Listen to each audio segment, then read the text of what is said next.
പരിശുദ്ധ അമ്മയെക്കുറിച്ച് വിശുദ്ധ വിൻസെൻ്റ് പോൾ ഇങ്ങനെ രേഖപ്പെടുത്തുന്നു: എല്ലാ ദിവസവും കന്യകാമറിയത്തിൻ്റെ സംരക്ഷണം നമുക്കുണ്ട്.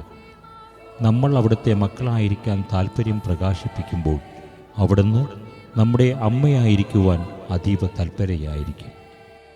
മാതാവിൻ്റെ വണക്കമാസം 3-ാം തീയതി. മനുഷ്യരക്ഷയ്ക്കായി മനുഷ്യനായി അവതരിച്ച ഈശോനാഥ, അങ്ങയുടെ മാതാവായ പരിശുദ്ധ കന്യകാമറിയത്തെ ഉത്ഭവ പാപത്തിൽ നിന്നും കർമ്മപാപങ്ങളിൽ നിന്നും രക്ഷിച്ച അങ്ങയെ ഞങ്ങൾ സ്തുതിക്കുന്നു. നിർമ്മല ഹൃദയർക്ക് ദൈവദർശനം വാഗ്ദാനം ചെയ്ത അങ്ങയെ ഞങ്ങൾ വാഴ്ത്തുന്നു. അമലോത്ഭവ മാതാവേ, പാപത്തിലും പാപ സാഹചര്യങ്ങളിലും നിന്നും രക്ഷപ്പെട്ട് കറയറ്റ ജീവിതം നയിക്കുവാൻ ഞങ്ങളെ സഹായിക്കണമേ. ആമേൻ.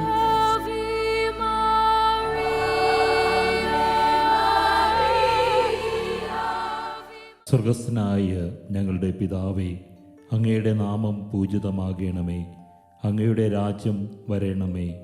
അങ്ങയുടെ തിരുമനസ് സ്വർഗത്തിലെ പോലെ ഭൂമിയിലുമാകണമേ. ആഹാരം ഇന്ന് ഞങ്ങൾക്ക് തരണമേ.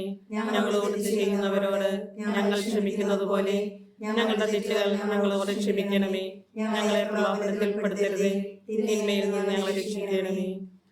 നന്മ നിറഞ്ഞ മറിയമേ, നിനക്ക് സ്വസ്തി. കർത്താവ് അങ്ങയോടുകൂടെ സ്ത്രീകളിൽ അങ്ങ് അനുഗ്രഹിക്കപ്പെട്ടവളാകുന്നു. അങ്ങയുടെ ഉദരത്തിൻ ഫലമായ ഈശോ അനുഗ്രഹിക്കപ്പെട്ടവനാകുന്നു. പരിശുദ്ധ മറിയമേ, തമ്പുരാന്റെ അമ്മേ, പാപികളായ ഞങ്ങൾക്ക് വേണ്ടി എപ്പോഴും ഞങ്ങളുടെ മരണസമയത്തും തമ്പുരാനോട് അപേക്ഷിക്കണമേ. ആമേൻ. പിതാവിനും പുത്രനും പരിശുദ്ധാത്മാവിനും സ്തുതി, ആദിയിലെ ഇപ്പോഴും എപ്പോഴും എന്നേക്കും. ആമേൻ. സുഹൃത ജപം.